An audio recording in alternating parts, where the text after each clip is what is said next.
Welcome, welcome, welcome. We promised everybody we were going to get started right at 10:30. It is 10:31, I'm guessing. Welcome again, and over to our wonderful musician, Nathan Aswell. I say yes, the thing itself, yes, to the way it works, yes, yes, to what it does, yes, yes, yes, yes, to how to use it, God, Spirit, that's the thing itself, cause of all creation, origin of everything, it's what makes me sing, a powerful foundation, whatever I'm doing, wherever I'm going, it's the voice that whispers in my ear. I say yes, yes, to the thing itself, yes, to the way it works, yes, to what it does, yes, yes, yes, yes, to how to use it through me. That's the way it works, a principle in action. Limitless is what I am. Yes, I know I can live in satisfaction. Heeding the call, having it all. Peace of mind is mine. I say yes to the thing itself. Yes to the way it works. Yes to what it does. Yes, yes, yes, yes, to how to use it. The channel is wide open, the circuitry divine. I'm focused on the positive, and that's fine. I demonstrate abundance and manifest the proof. Immersed in love and wisdom, surrounded by the truth.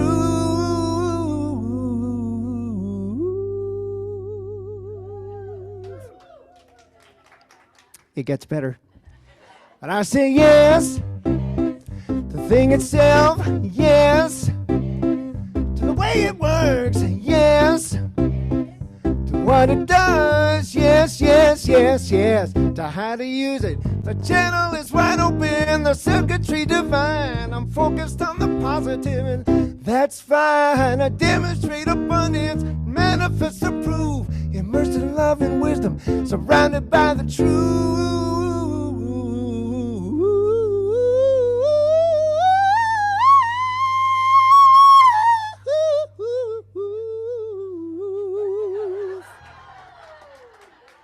I've been outed.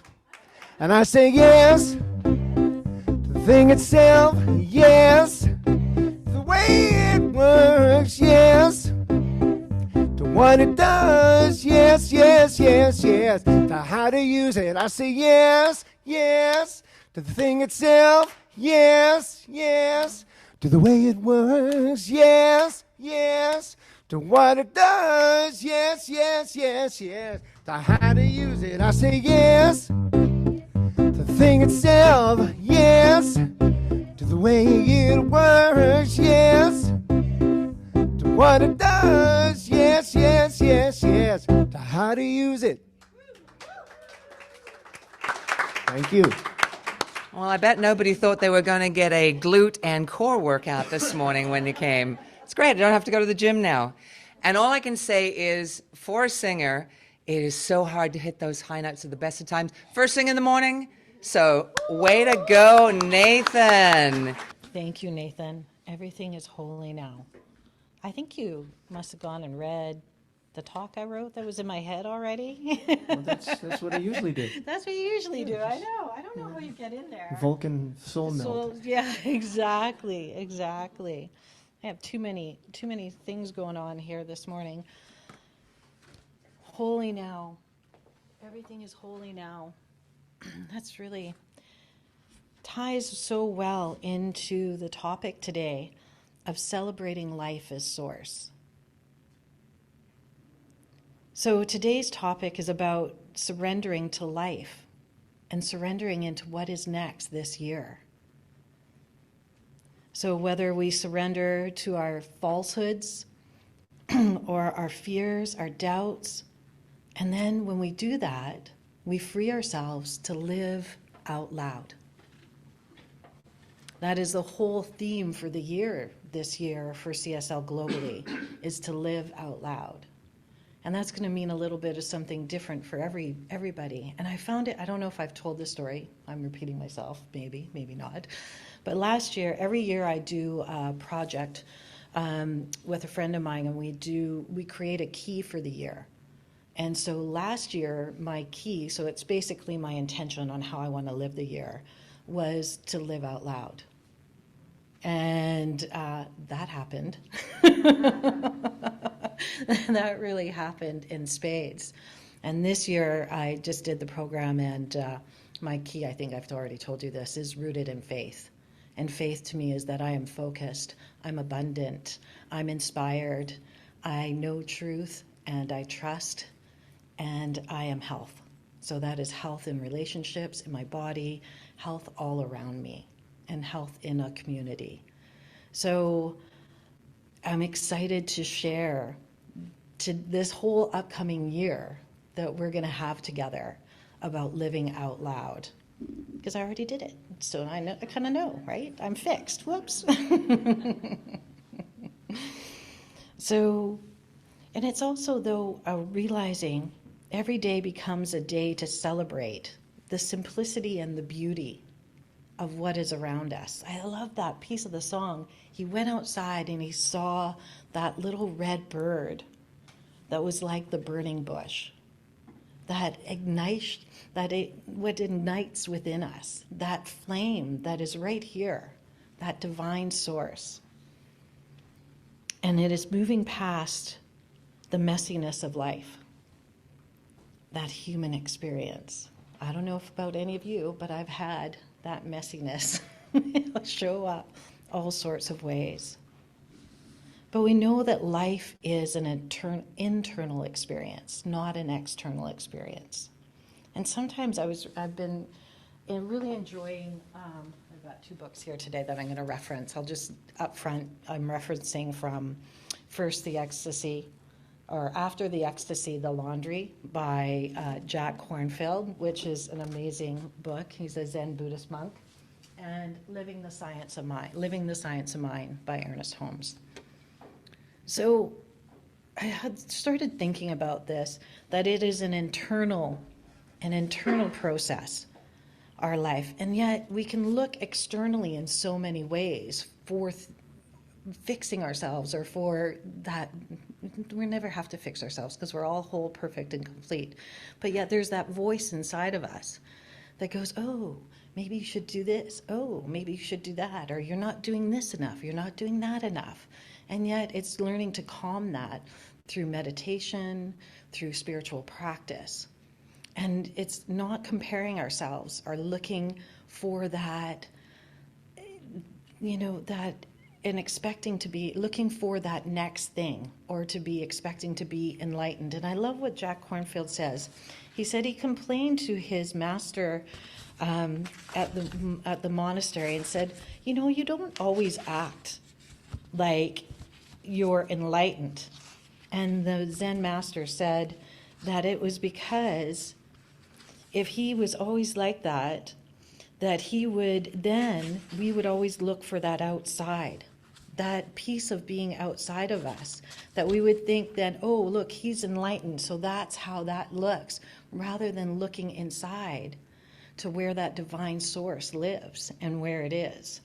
So if you have that guru, they always say, make sure that he is 3 valleys over, so that you have to walk that walk to get to them. I thought that was really interesting, and how that works for us. So the other thing I was thinking about too is with what Ernest Holmes says about that as well, is that it's an internal peace.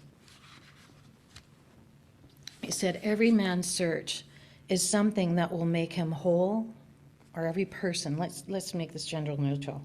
Every person's search is for something that will make them whole and happy, something that will cause them to feel safe and secure. And we believe that something will make them certain that they are going to live forever somewhere. So every man's search, it's that peace that we're always looking for. That piece of, I don't know what drew everybody here to spiritual community, but I know what drew me.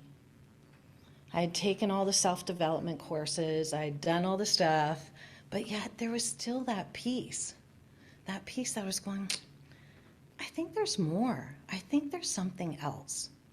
And what does that else look like? What is that else? And then I found my home here at CSL White Rock, and I've been discovering the else ever since. But it's important to know that as we're going through this today, that it's allowing ourselves to be who we are, to experience and look at what is it that's drawing us here to community. What is that piece that we want to experience in our life? How do we want to live out loud this year? And we are here and we get to practice with each other. So as in spiritual mind treatment, we remove the obstacles in our way of our own divine source. So we try and move the typical obstacles that we wrestle with, our doubts, fears, perceived lack of love, and uncertainties. All these things take us away from the truth of our being and literally keep us up at night. And when I read that, I was thinking about a friend of mine. So here we are in the we're spirit having this human experience, and there's lots of things going on in the world right now. There is, what is it? I think somebody told me that just the other day, there's been 38 mass shootings in the US in January alone. That's more than one a day.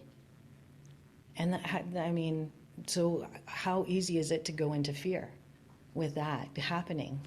And I was just down in, if people don't know, I was down in Mexico for 3 weeks, and I was in Mazatlan right when the cartel war broke out there.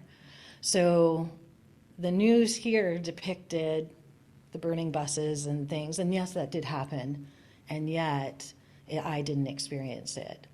And I really had to tune into my spiritual faith and trust while I was there, because it would have been easy just to go, oh my goodness, I got to get home, I got to do this, that frenetic energy, right, of trying to fix what was going on because I was afraid. But yet I knew that I would be safe. I knew that I was guided. I knew that it was going to be okay. And if it wasn't, that's a whole other story, right? That's what happens. I don't know if I'm going to walk out on the day and maybe be hit by a bus, or I'm going to get the diagnosis of a C word. I just don't know. So it's how I respond to my living each day. So I decided to go to the beach that day. And I decided to sit outside and enjoy what I could, because sitting inside my house wasn't going to help. It was just going to keep building that fear for me. And it made me think, if I had a friend, she was my manager when I was working for Coast Capital, and she moved from Texas to Canada, and she was hired on, and she was telling, her and I went for dinner one night, and she was saying, at home, she always had between 30 and 50 guns. I know, right? This is Texas. And she would carry it in her diaper bag. She would carry one in her console. She would carry one in her glove compartment. I'm looking at her like, maybe I have to go home now. Oh yeah, you're my boss. Okay, we'll work through this. But she found she couldn't have obviously brought any of them here to Canada, because that's just not how we operate here.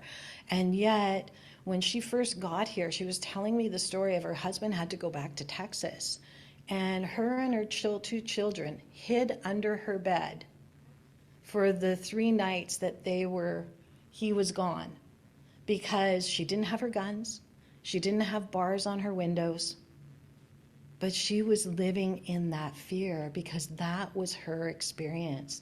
That was her context of how she was living. And I was like, so thankful that we live in Canada, so thankful that that wasn't my experience, that I didn't have those fears and those everyday pieces of being. So why I tell you that story, not to that poor woman. She's definitely grown and changed and done different things. But I talk about that because it's about becoming over our obstacles. If we want to live our best life, how do we overcome those obstacles that are there? Now, Ernest Holmes talks about overcoming hate, which I think is a really strong word, but whoops, he uses it. Sorry, that was me. And because when we overcome hate, we turn into fear. So and he talks about Jesus, a teaching of Jesus in regards to losing our life, but not losing our lives or making but he sees our losing our life as making that great surrender to the Spirit. He doesn't mean that losing anything worthwhile, but getting rid of those things which deny the presence and the power of the Spirit right here on earth. It is the negations of life that we have to surrender to, the doubts and the fears and the uncertainties and the coldness and the unkindness and the lack of love. Because God is love, and we cannot get close to the nature of love while we hate. It is the hate we have to surrender, and not the love. So everything that denies faith and love and life and truth and beauty, Jesus called it a sin, a mistake, a missing of the mark. And as human beings, I don't know about you, I can only speak for myself, but I do find it hard to surrender those things, because you know what? I got it. I can do this. We learned in our boundary classes about overfunctioning and underfunctioning. Well, you can probably guess which one I am. I can tend to be an overfunctioner sometimes. So I've got this. But it's when I step back and step into my spiritual practice and allow myself to surrender and allow myself to be. That's when the real answers come through. That's when I can step out of that fear, I can step out of that doubt and know that, yeah, I do have this. And it's not because of what I'm doing. It's because I'm allowing. I'm stepping into it and being where I need to be.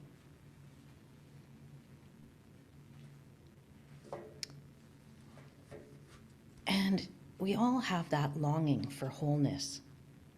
He says too, we all hunger and thirst after love because we feel incomplete without it. Love is kind, and we must lay down all the unkindness before we can discover love. Wouldn't that be wonderful? To lay down all the unkindness to discover that love. And especially with things that are going on in the world right now, to ask people to lay down their unkindness and to step into that place of love and upliftment and celebration, those things that bring us alive, that bring us joy.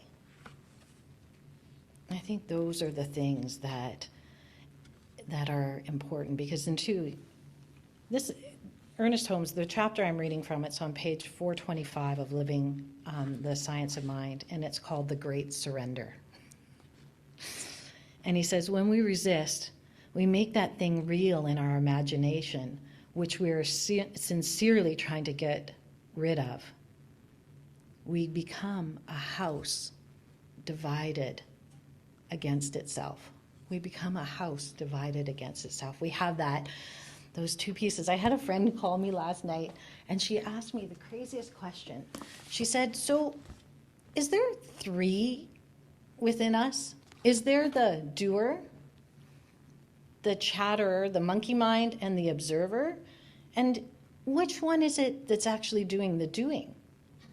Who is it that is actually doing the doing? And I really had to think about that. And I said, well, we do the doing from the monkey chatter because it's telling us, oh, you should do this, you should do that, or be here, be there. Or is it that watchful observer? And the image that came to mind for me, this is kind of funny, but it was like on the one shoulder, that little white angel, right? That's my little observer, my watcher. And then over here is the little red guy with the little horns and things, my dragon, who's, going on about life. But then there's the doer, and that is here. That is, I'm always here. I'm always in my own body. I'm always authentic. I was listening, Georgia put me onto podcast. Oh my gosh. I know I've heard about them. I thought, oh yeah, everybody listens to them. But I listened to, it was called The Moth, and it was about driving, which was good, which led me into another podcast by Glennon Doyle. And it was interesting. She was talking about, I forget the book she wrote, but I don't know if anybody knows Glennon Doyle, what she wrote. No? Okay. Anyways, she's an author, and I know I've read her book, but it's in the periphery right now. And she was talking about when she would get up to speak, she would actually be outside of her body and watching herself kind of perform. And then she said the first time, because she was dealing with anorexia and bulimia, that she was in the middle of she did this podcast while she was in the middle of her recovery of what she was calling it. And she said, I was working on being in my body, so I stepped out in front of 1,500 people, and I was actually in my body. And she said, oh my gosh. She said, I almost fell to my knees. It was so scary being in that space of authentic self rather than being outside and watching what was going on. I found that really fascinating. I don't know if I do that or not yet. I'll have to think about that one. But what I want to get down to is, oh my gosh, I still have so many things I want to say. So it's when with that longing for wholeness and knowing that love is the answer. And to be, and Jesus says about the meek will inherit the earth. It's about the meek is to be humble before truth. Humble about the truth. And I love this saying. I saw it on Facebook just as I was coming through. As with between what is said and not meant, and what is meant and not said, most of love is lost. It took me 2 times to read that to understand what he was saying. What is said and not meant, so those things that we sometimes say that people don't understand, and what is meant, the love maybe that we're trying to transpose, but it's never said, that is where most of the love is lost. And that's by Kahlil Gibran. But what I wanted to share kind of at the end here, so we've talked about knowing life is that internal process, and that how we think changes how we live, and then life is that mirror, and we can hold up and see how the outpicturing of our consciousness. Surrender, when we resist, we make the thing in our lives more real, and when we're trying to get rid of it. So it's like that friend of mine, the fear, it just got so big in her mind that she had to hide under the bed. And then the third thing is about spiritual community and practice and longing for that wholeness. And I say walking into the forest together. And why I say walking into the forest together is because I want to tell you a story. And it's surely, and as surely as there is a voyage away, there is a voyage home. Surely as there is a voyage away, there's a voyage home. But the honesty, because what we're here doing is this spiritual quest, this spiritual, and it requires us to address ourselves. And the best way to think about this is the old Russian initiation tale of starting our spiritual quest of Baba Yaga. So Baba Yaga is an old woman in the wild, hag-like visage. She stirs her pot, and she knows everything. And she lives deep in the forest. Sorry, when I tell stories to my children, that voice comes out. I'll try. But she lives deep in the forest, and when we seek her out, we're frightened, for she requires us to go into the dark and ask those dangerous questions, to step outside of the world of logic and comfort. So there's the first young seeker who comes to see her, and the seeker comes quaking up to the door of her hut, and Baba Yaga demands, "Are you on your own errand, or are you sent by another?" And the young man, encouraged in his quest, said, I am sent by my family. I am sent by my father. So Baba Yaga promptly throws him into the pot and cooks him. So the next attempt on this quest is a young woman. So she sees the smoldering fire and hears the cackle of Baba Yaga, and Baba Yaga again demands, are you on your own errand, or are you sent by another? And this young woman has been pulled into the woods alone to seek what she can find there. She says, I am of my own errand, she replies. What do you think Baba Yaga does? She does. She throws her back in the pot and cooks her too. Then later there's the third visitor, again a young woman. No offense to the men in the room, but deeply confused by the world. She comes to Baba Yaga's house far in the forest, and she sees the smoke and knows it's dangerous. Baba Yaga confronts her. Are you here of your own errand, or are you sent by another?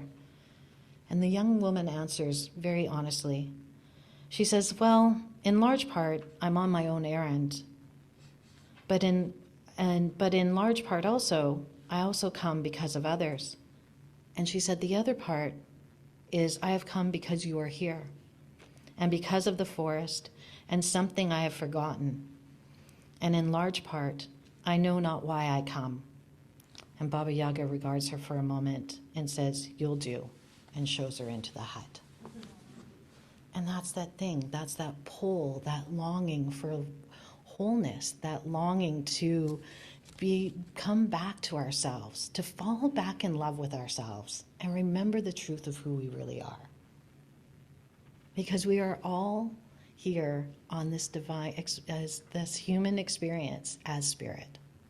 We're expressing the divine at all times. So I would say at the end of this, as we lean into the idea of surrender and calling back, as everything as we can live our life, let's walk this path together. Because it's so much easier when we have somebody holding us up and supporting us, and knowing that as a spiritual community, that is what we're here to do. We're here to uplift each other. We're here to support each other. And that is what our practitioners do. They support you. They are here to do prayer at any time. A quick email even, and you will get a lovely response from any one of them.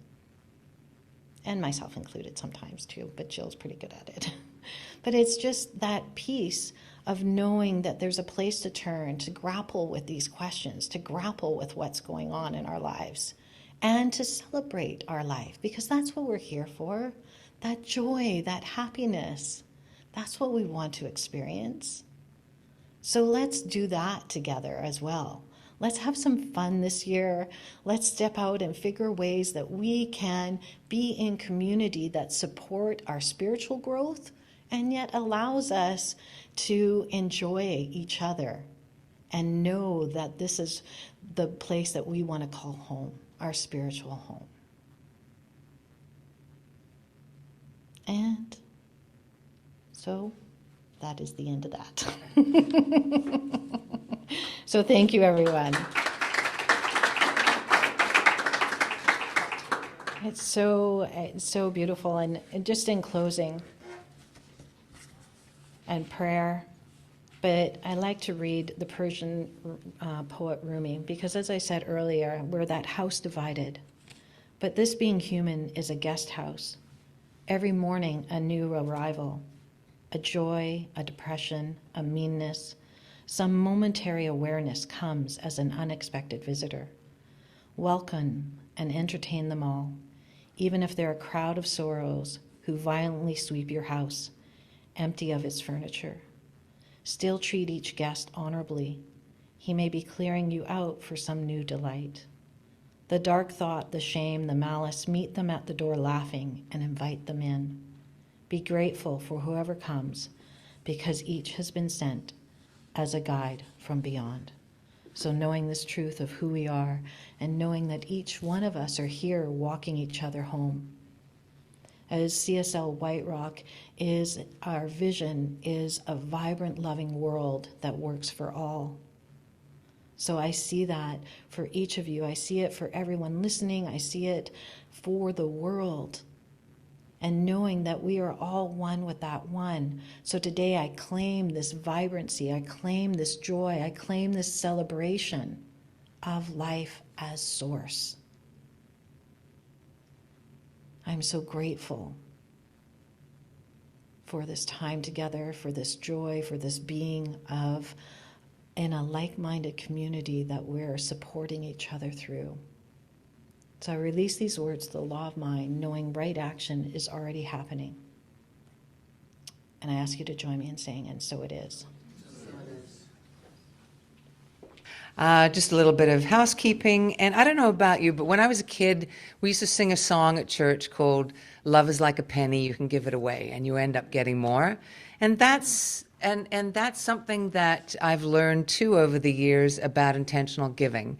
And, of course, you know, it is part of being a member of this community is that it takes a little bit of money to keep this center going. So we would love to encourage everybody to participate. We do have a basket at the back. You can become an intentional giver. All of the information is on our website, of course.